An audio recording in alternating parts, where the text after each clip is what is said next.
Welcome to the art project. We're going to do a little figure drawing. This is really just me working in my sketchbook, um, practicing my skills, trying to get better at drawing. Figures and portraits have always kind of been hard for me. You can look at some of my previous videos where I've done some portraits before. They aren't too bad. Um, I like doing them, but I still need a lot of practice.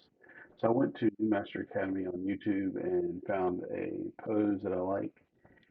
They've got tons of free poses, and so I just picked one and I started going at it. Now, I'm not doing this video so much to show you um, how to draw a figure. It, there's tons of videos out there on it. Maybe at some point, if I get really good at this and I figure something out that is extremely helpful, I'll share it. But what I would like to share, what I would like you to know is that um, it doesn't come easy. I don't think it's natural for very many people, not for very many artists. It requires a lot of practice. Um, don't get down on yourself. Don't be discouraged. Just practice.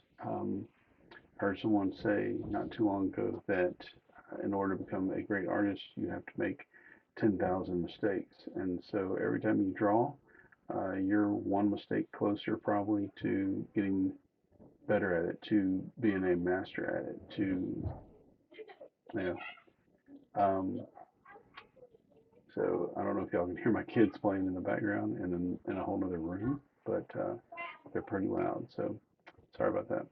Anyway, just practice. Just keep on going. Don't let it discourage you. In fact, I would go as far as to say that whatever it is that you draw, however it is that you draw, sure, there's going to be some awkwardness to it, but at some point, it's sort of your style, and it works out for a lot of people. Take uh, uh, Egon Schiele, for example. His portraits are really kind of bizarre looking, almost very angular and elongated and all of that. And I really appreciate the style in his work. It's really cool stuff. So just do it. Just do it for the process of it. Just do it for the fun of it. Just do it for the therapeuticness of it. Uh, if you just kind of let it go and you don't get too frustrated with it, it becomes very um, therapeutic. And so just dive in there. If you are a student, maybe you're one of my students, maybe you're a student of another teacher, my encouragement to you is draw figures every day. Maybe get a sketchbook that you don't plan on showing anybody, kind of a secret sketchbook, if you will, and just practice drawing figures in it every day. And you never have to show anybody, so you never have to be embarrassed by it. But if in the end um, there's a lot of growth, well, then that's something to be proud of, and you can then show that to others, and you can show them your growth, or you can tear out all the really bad pages and only show people the good pages, or maybe never show it to anybody at all and just start drawing in a new sketchbook that's not the secret sketchbook. One of the things that I like about doing figures is the very organic shadows um, that make up the figure. It's amazing to me, um, just the challenge of doing shading in a figure. And so I just really like the shading part, and I really like doing it with pen and ink. I stopped using pencil to shade. Well, I mean, I still do every now and then, but mainly use pen. I'm using I think a 005 Pigma Micron pen here, and I do that because I don't like my pencil shading smearing, onto the next page and all of that. It really kind of bothers me. So um, my solution was to just do everything in pen. Pen doesn't smear once it's dry. It doesn't transfer to the other page when you draw behind it on the next page. And so I just like using pen, and so I've had to really get good at cross hatching and hatching shading with a pen. Now, I don't usually do very much stippling, uh, mainly hatching and cross hatching. Some of my favorite people that shade with a pen or that do a lot of fine pen work is Aaron Horkey is one of my favorites. He is just a master of the pen. And then another favorite of mine is Scott M. Fisher. Uh, so very good at pen work. Um, but he does it with acrylic ink. It's part of his painting style to do hatching and cross hatching. And so look those guys up, Aaron Horkey and Scott M. Fisher. That's just a two that I really like. There's also Alfonso Dunn, I think that's his name. Really talented artist.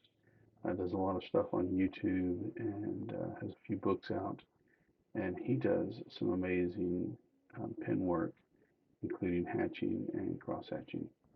So anyway, the crow or raven on the left side is one that I drew a few days before.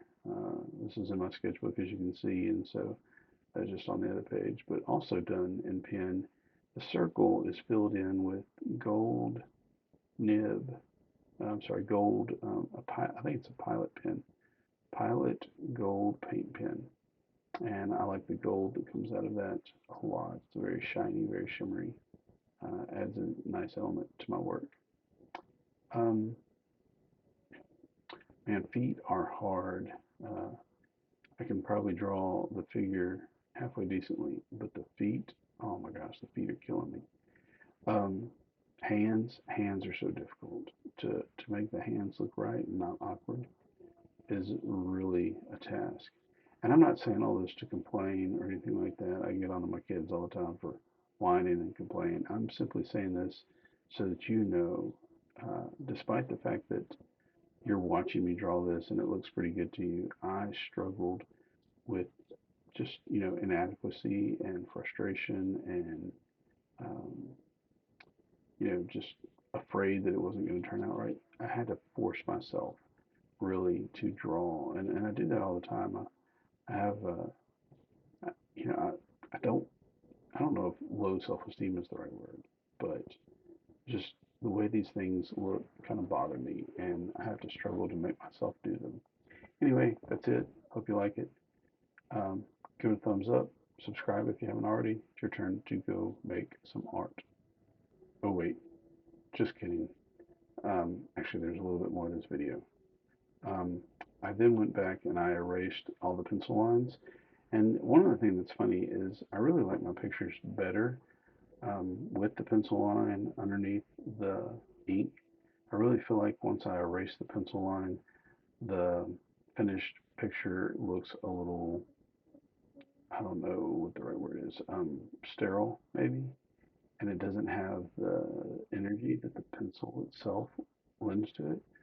So a lot of times I like to leave my pencil, all the structural lines underneath it. Um, I don't know.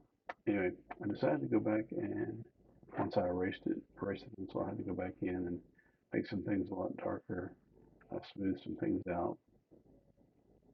So my advice to you is um, go make some, go do some figure drawing anyway. Whether you're good at it or not, the only way to get good at it is to make mistakes and learn from them. So, persevere. The other thing I'd like to tell you to do is go back and watch some of my other videos, uh, share on social media platforms. If you like this video, if you like my videos, please help me spread the word. Um, in fact, I challenge you right now to share this video or one of my other videos with a artist friend of yours. You have a friend out there that is an artist that needs to see some inspiring art videos. I hope this has been kind of inspiring. And so please go out and share it with someone. Share it on your social media, tag a friend or two in it. That would make me very happy. Anyway, that's pretty much it. Let's look at it up close.